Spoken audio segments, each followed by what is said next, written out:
Bonjour à tous et à toutes. Aujourd'hui, on se retrouve donc pour la programmation des pièces de toupie. Donc, en premier temps, vous ouvrez Mastercam avec du coup le fichier step qui vous a été fourni. Donc, n'oubliez pas, si ce n'est pas fait, en fait, d'afficher les axes et les repères.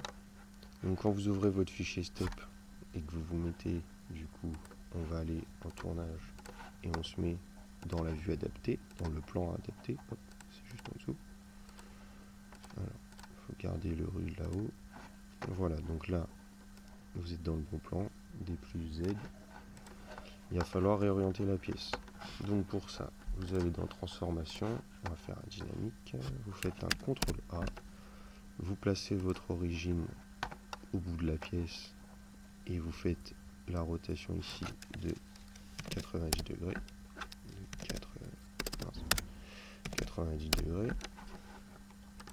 Voilà, donc là la pièce est bien orientée. Ensuite, elle est bien orientée certes, mais pas dans le bon sens d'usinage, parce que nous on va commencer par la partie filetée pour se resserrer sur le diamètre 12. Pour ça, du coup, on va dessiner une ligne de symétrie. Donc vous faites une ligne de longueur X. On retourne en transformation, on fait un miroir, on sélectionne la pièce, on sélectionne l'axe pour le miroir, et ensuite on lui dit qu'on va à Z-40. Donc la pièce fait 80, le logiciel se base par rapport au centre de la pièce. Voilà.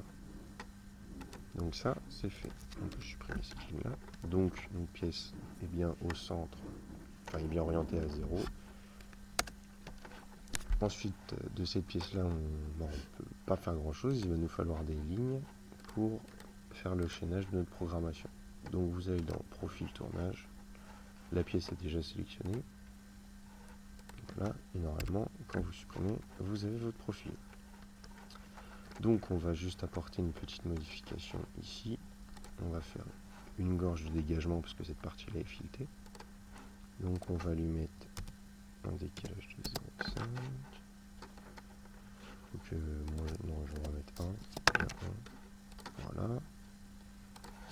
Ensuite, on va faire que cette ligne-là va ici. Ensuite, on redécale ça de 1. Voilà. Et ici, on vient faire une ligne à 45 degrés. Et on vient couper tout ça. Donc, on se met en limité deux entités. Tac, tac et tac. Comme ça supprime. Voilà. On a bien notre gorge de dégagement. Ensuite, deuxième point à modifier, ici. Ici, on est face à une arête vive. Donc, ça va faire une arête vive lors de l'usinage entier de la pièce. Donc, on va faire un petit congé de 0,4 qui va venir casser la bavure. Et on va tracer une ligne ici pour la remontée de l'outil. Ensuite, du coup, on va dans la fenêtre usinage, propriété, fichier. Donc ici, vous allez sélectionner le post-pro de la machine, c'est-à-dire la définition de l'armoire. Ensuite, on calcule l'avance depuis l'outil, très important, et là on va configurer notre brut. Donc c'est un diamètre 60 pour une longueur de 85, et on va positionner le brut à 1 mm de l'origine. Donc voilà, les pointillés apparaissent, vous avez bien défini votre brut. Ensuite, donc on va commencer, on va faire un dressage. Donc tous les outils ici que vous voyez, donc le bleu c'est la partie active de l'outil, et la partie orange et rouge c'est la partie coupante, aussi appelée la plaquette. Donc là elle est rouge, ça veut dire que depuis donc dans la machine vous n'êtes pas censé voir la plaquette, c'est-à-dire que l'outil tourne à l'envers en M3, dans le sens horaire. On va corriger ça, mais on va le faire tourner à M4. Donc ces paramètres là normalement sont bons, une plaquette de 80 avec un rayon de 12,08. Le porte-outil, donc pour bien visualiser l'outil, vous faites affichage de l'outil. L'outil pour l'instant est dans le bon sens. mais la plaquette est rouge, donc je tourne dans le sens anti-horaire. Pour modifier ça, vous allez dans configuration outils, et là vous voyez que le sens a changé, donc vous retournez dans l'affichage de l'outil, et vous voyez bien que l'outil est dans le mauvais sens. Nous on usine de ce côté-là, et l'outil est orienté vers la droite. Pour modifier ça, vous avez juste à sélectionner l'autre outil, donc ça c'est tous les usinages, vous voyez, pour usiner à droite, et ici c'est pour usiner à gauche. Donc vous sélectionnez l'opposé, on revérifie, notre outil est bien orienté. Ensuite, je vous conseille de modifier les paramètres directement ici. Comme ça, en fait, à chaque fois que vous allez resélectionner cet outil-là, eh bien, il va tout simplement, les données vont déjà être entrées. Donc, comme paramètre, on va lui rentrer une avance de 0,15, s'adapter. En vitesse, on va lui mettre 2000 tours. Ici, activez bien la lubrification. Aussi, point important, faites attention à bien être en tours par minute et non en VCC. La correction de l'outil est importante aussi. Vérifiez bien à être dans le coin de la plaquette et non au centre de celle-ci ou au centre du bout. Et normalement, une fois que c'est fait, tout est bon. Donc, on est bien en T1, numéro de décalage toujours en 1, peu importe l'outil. L'avance travail est bonne. On va brider à 2000 tours, vitesse de broche maxi. Ensuite, on passe dans les paramètres du dressage. Donc, vous désactivez la passe de finition, parce qu'on est en ébauche. On va prendre 1 mm. Le surusinage, en fait, ça correspond tout simplement à la descente de l'outil une fois arrivé au point 0. C'est-à-dire que l'outil va arriver à 0, donc au centre de la pièce ici. On va lui dire de descendre un peu plus bas pour éviter d'avoir un téton ou une marque. Donc on va lui dire de descendre plus bas de 2 mm. Et en surépaisseur, on va mettre de 10. Voilà. Donc en bleu apparaît les parcours d'outils en avance travail et en jaune en avance rapide. Donc ensuite on va faire l'ébauche. Donc le chaînage il se fait depuis le chanfrein jusqu'ici. Donc pourquoi j'ai fait un trait, c'est pour bien que l'outil usine et ne s'arrête pas là et on va dire nous crée une bavure au retournement. Hop. Donc c'est toujours le même outil. L'avance plongée on n'en aura pas besoin parce qu'on ne va pas plonger avec cet outil là parce qu'il n'est pas adapté. On bride la vitesse à 2000. Profondeur de passe, on va lui mettre 1,5 mm. En profondeur, c'est bon. Donc les entrées-sorties, on vérifie que c'est bon. Voilà. Brut résiduel pour en fait qu'ils prennent bien en compte le brut, c'est-à-dire qu'ils fassent plusieurs passes et qu'ils ne viennent pas directement à 0 et tout arracher. Donc la plongée, vérifiez bien qu'elle soit désactivée. Voilà. Et donc là, on a le parcours de l'outil qui se fait correctement. Hop. Sachant que vous, au potard, quand vous serez sur machine, vous pouvez bien sûr réduire l'avance, réduire les tours par minute. Si, on va dire, ça vous paraît un peu trop violent. Donc une fois qu'on a fait ça, on va tout simplement venir faire la finition. Donc pour ça, on prend finition, on fait le même chaînage. Tac, tac. Voilà. Donc là, du coup, on va changer d'outil. On va utiliser un outil avec une plaquette à 55. Non, d'ailleurs, c'est une plaquette à 35 degrés. Le rayon, il est de 0,4. En porte-outil, là, on va avoir le même souci que l'autre fois. Donc, on le corrige directement. Configuration de l'outil. Hop, l'affichage, vous voyez, il est bon. Paramètres de l'outil, donc lui on va le mettre en 2. Après vous pouvez modifier vos emplacements d'outils selon comment vous êtes le plus à l'aise. Ça c'est vous qui voyez. En avance on va lui mettre 0,6 d'avance. Non 0,4 pardon. Et on va lui mettre 600, donc là c'est 600 VCC. Le lubrifiant, on l'active. Voilà, notre outil est dessiné. Donc là, numéro de décalage, on le remet à 1, très important. On bride la vitesse à 2000 tours. paramètre de finition, passe de finition, donc en fait c'est tout simplement notre surépaisseur, donc on a mis une surépaisseur de 0,2 partout. L'entrée, on va la faire en biais, et du coup en fait tout simplement elle épouse la forme de notre chanfrein, et la sortie, cette fois on va activer le paramètre de plongée pour que simplement l'outil on la plonge bien ici. Donc voilà, on va dire ça va faire une marque, mais on aura quand même notre gorge de dégagement pour le filetage. Après peut-être que là la gorge est trop profonde, si on la modifie on aurait mis un décalage que de 0,1, normalement ça devrait faire. Donc là on regarde, notre pièce est bien finie, ici j'ai bien mon congé, donc ça c'est sûrement un souci d'affichage, hein. Normalement il va faire la forme arrondie. Donc ensuite il nous reste quoi? Il nous reste le dressage à faire parce que cette partie là est toujours ébauchée. Donc là on va en dressage, on reprend l'outil, on met le numéro de décalage 1.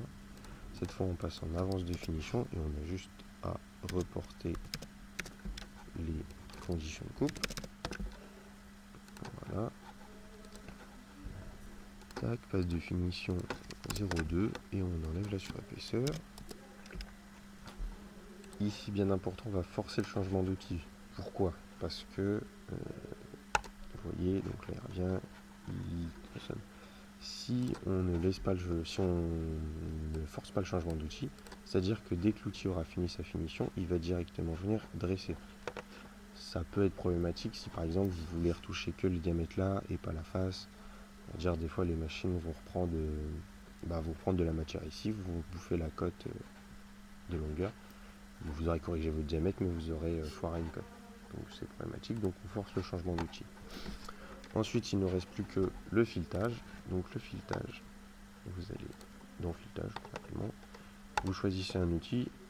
Donc celui-ci, vous avez juste à modifier les paramètres de l'outil directement sur la fenêtre.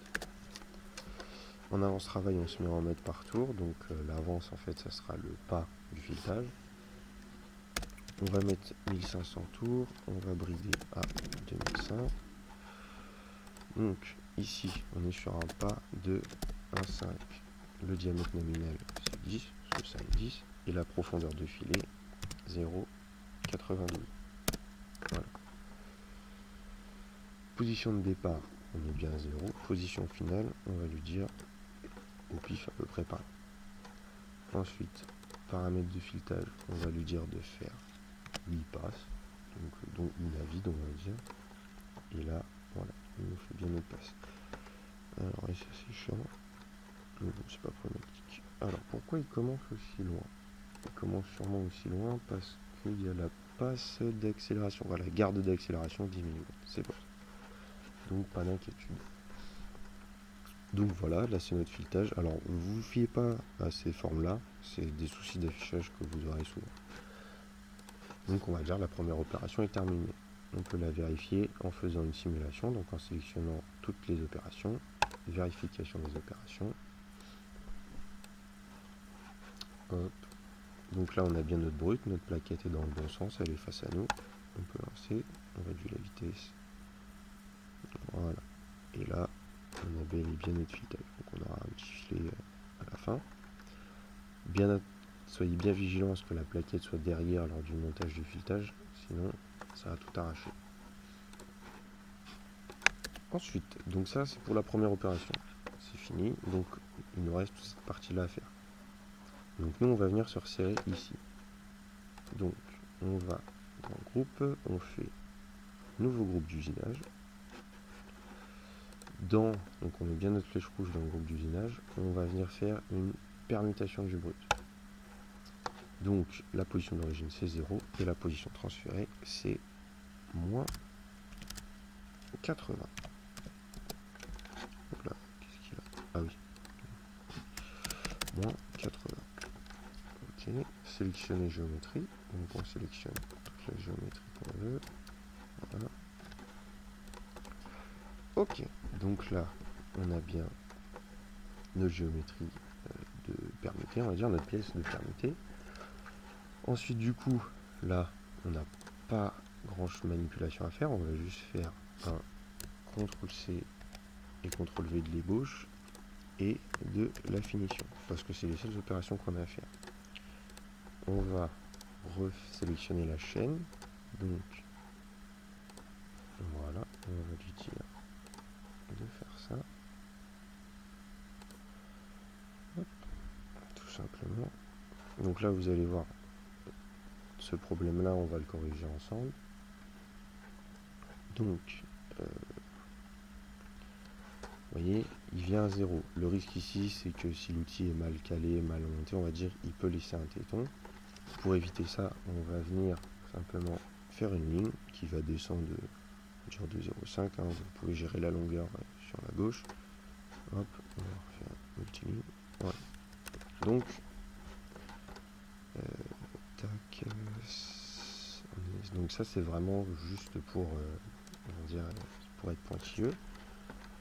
Donc ici vous avez vu que tout à l'heure, à la simulation, il nous restait, on va la refaire. Vous voyez ici il nous reste de la matière.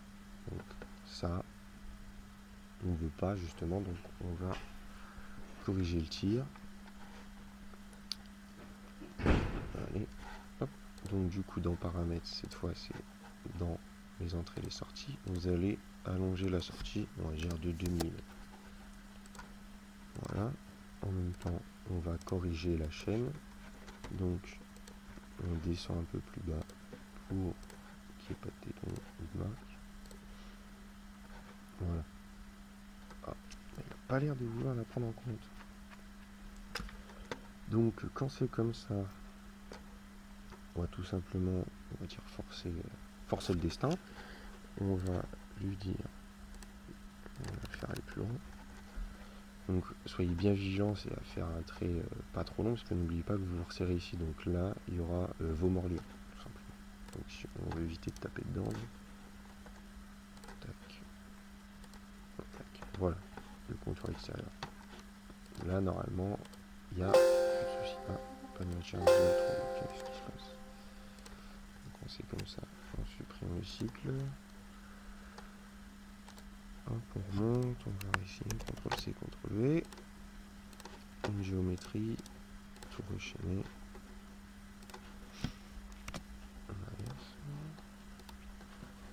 Alors, est-ce que ça fonctionne? Non, ça ne veut pas. Oui. Visuel. Alors, qu'est-ce qui se passe?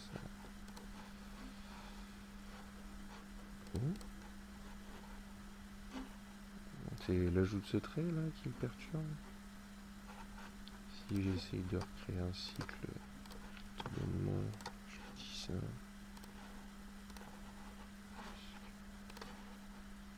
Ben voilà, ça fonctionne. Donc allez comprendre pourquoi.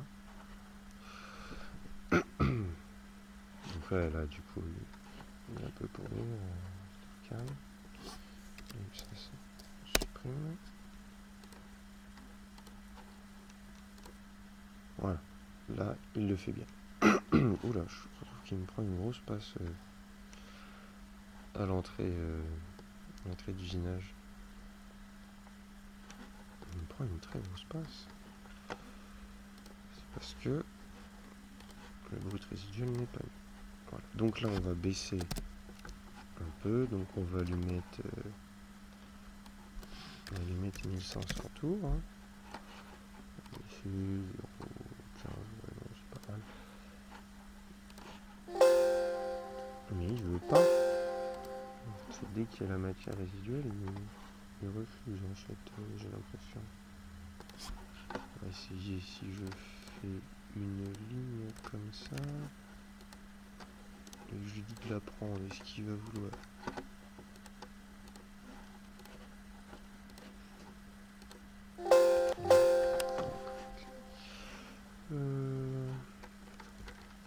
Qu'est-ce qui fait que ça veut pas? Donc on va abandonner notre idée de forcer le destin. On va accepter. Oui. Et en plus il va bien plus loin. Mais il va plus loin. bouffe pas la bavure. Donc c'est pas grave, on fera sauter ça à la finition, tant pis.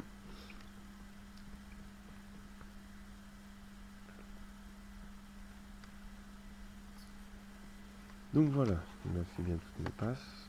On fait du coup la même chose pour la finition. On va le faire comment ça. On va voir là si il veut bien, il accepte ce que je lui dis. Donc ça c'est ok. Et on va essayer de voir si je rallonge de 2 mm. Si ça le fait.